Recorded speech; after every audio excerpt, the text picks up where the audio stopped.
Hey Chiefs Kingdom, before we jump into today's video, if you want the Chiefs to beat the Bills, all you got to do is like this video. Here's the deal. I'm not saying if you don't like the video that the Chiefs are going to lose. I will say, though, if the Chiefs do lose and you didn't like the video, then you can blame yourself for the L on that one. So just protect yourself. Go for Chiefs Kingdom. Like this video if you want Kansas City to beat the Bills. And with that being said, we'll jump on into today's show.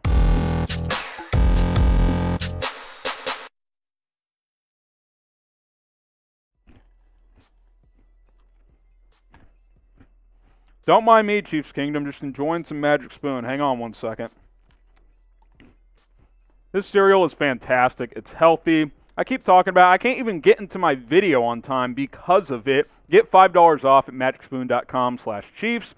Let me clear my mouth real quick because, my goodness, these flavors are flying everywhere. Enjoying a frosted bowl right here. Just got a couple scoops left there. magicspoon.com/Chiefs. Once we're ready to go, we'll jump into today's video of Chiefs trade targets.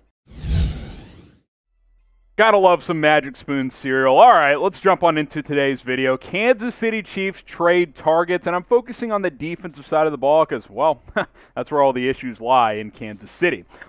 Let's start with Stephon Gilmore here at the cornerback position. Guys, we know what Gilmore brings to the table. Very good player. Wasn't as good in 2019 or in 2020 as he was in 2019, but this is still a premier cornerback in the National Football League. He's currently on the PUP list, but should be ready by week 7. And let's be honest, the Chiefs desperately need help at the cornerback position. They just do. Like, this cornerback unit is not good. It's as simple as that. This secondary as a whole has struggled, like, pretty mightily so far through this season. I like L'Jarius Sneed. He's a good young player. Travarius Ward and Rashad Fenton have been banged up, but even when Ward has played, he's been really bad. Mike Hughes has not played well at the nickel spot. DeAndre Baker, Chris Lamons, they're just guys. Let's be honest. At the end of the day, these are depth pieces. Lamons mostly a special teams guy. Stephon Gilmore, maybe he's not a top 5 corner in the NFL anymore, but he's still pretty damn good, and he would instantly be a starter opposite of L'Jarius Sneed, and that is really all you could ask for at the end of the day. So I would look into this. I would see what the value is. He's on the last year of his contract, I believe, in New England, so maybe you could get him, for like a 3rd or maybe even a 4th-round pick since he wasn't as good last year and he's currently banged up. Should the Chiefs trade for Stephon Gilmore? Type Y for yes, type N for no. Get your votes in down in the comments section and let me know if Kansas City should trade for Mr. Stephon Gilmore. Give me a Y or give me an N. Okay, next player here, Jordan Hicks, the linebacker for the Arizona Cardinals. Now, he's probably less likely to get moved now that Arizona is clearly a contender as they sit 4-0 through the first chunk of the season. But Hicks was connected to trade rumors throughout the offseason. He was on the trade block as well. I think Arizona would have traded him for the right price, but they never got that offer, and obviously they're contending now, so it would probably take a decent chunk to go out and get him. You'd probably have to trade, a 3rd or a 4th-round pick. I like Hicks, 30 tackles. He can do some different things. He can blitz a little bit. He can cover a little bit as well. So he's got a couple of pass breakups, and with Willie Gay Jr. still sidelined and Ben Neiman not playing that well, I think that Jordan Hicks would obviously be a major upgrade over Neiman and, maybe even Bolton and maybe even Anthony Hitchens, who isn't exactly playing at a super high level. So something to monitor to see if Kansas City tries to bolster the linebacker position as we get closer to the NFL trade deadline in that first week of November. More players to get to, but first, hit that subscribe button if you want Kansas City Chiefs rumors and news all season long. Trade discussion over the next month as we get closer and closer to that November trade deadline. Subscribe. It's youtube.com/ChiefsTV. We'll continue to keep you guys updated with everything Kansas City Chiefs. Okay, now another player in the secondary. How about Tashaun Gipson for the Chicago Bears? He's missed the past couple of weeks, and quite frankly, the Bears haven't really needed him. They've been fine. So I think Ryan Pace would love to get a day 3 draft pick for Gipson. They just traded a 6th-round pick in 2023 for Jakeem Grant. Maybe you could send something like that back to Kansas City or back to Chicago. Veteran safety. He can play free. He can play strong. He's a solid starter. He's not great. He's not going to go get you 5 picks or anything like that. But considering the Bears have fared well without him, they might look to to get a deep day 3 draft pick. And if you're Brett Veach, we'll throw you, a 6th round pick next year in 2023.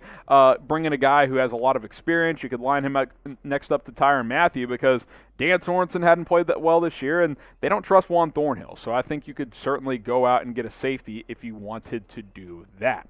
Now, what do you think the bigger issue is on defense? I think it's pretty clear. Type safety, type cornerback, or CB for cornerback.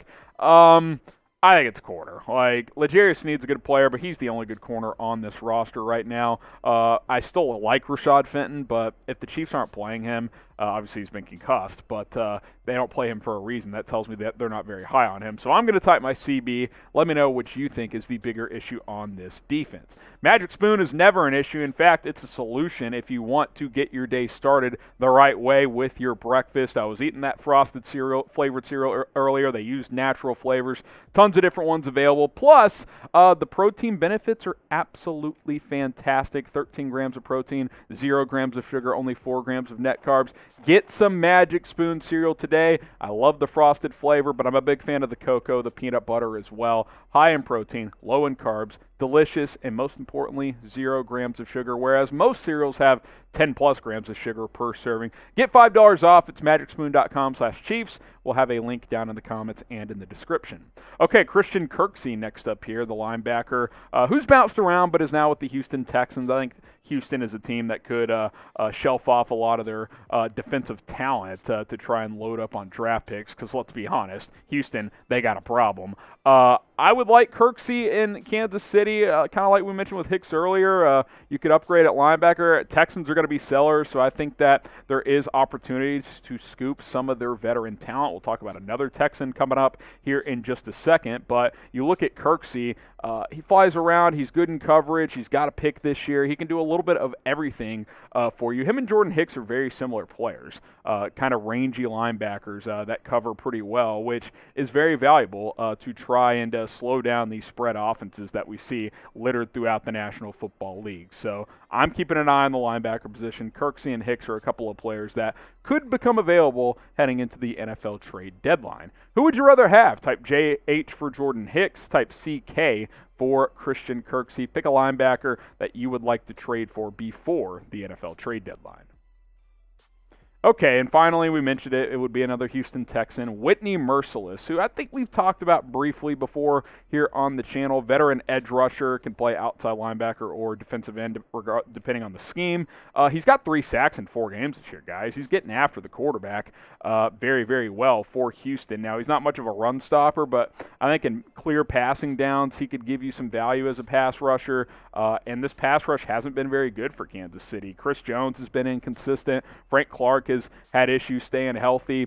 Michael Dana's got 3 sacks. He's been a nice story for Kansas City. The interior hasn't been great with Noddy, and Jaron Reed hadn't done much at all, which I think that's pretty disappointing. The Chiefs brought him in for decent money, so they'd like to see him pick it up. This pass rush needs help. I don't think there's any doubt about that. This was supposed to be the strength of this defense, the pass rush, and it just hadn't been. Not only has it not been a strength, I would argue it's been a weakness, and that has to change considering the question marks in the safety move, or in the secondary at safety and at corner so far this season. So there you go. Those are 5 players that could be on the trading block, and maybe Kansas City could trade for them. Let me know. Name a player you would like to see the Chiefs trade for before the NFL trade deadline, which is just over a month away. Let us know down in the comments, and while you're at it, hit that subscribe button. We'll have more videos. As we're filming this, sounds like Josh Gordon is going to play in Week 5, so stay tuned for that. We'll have some more news and rumors tomorrow on the channel, youtube.com/ChiefsTV. Stay tuned until then.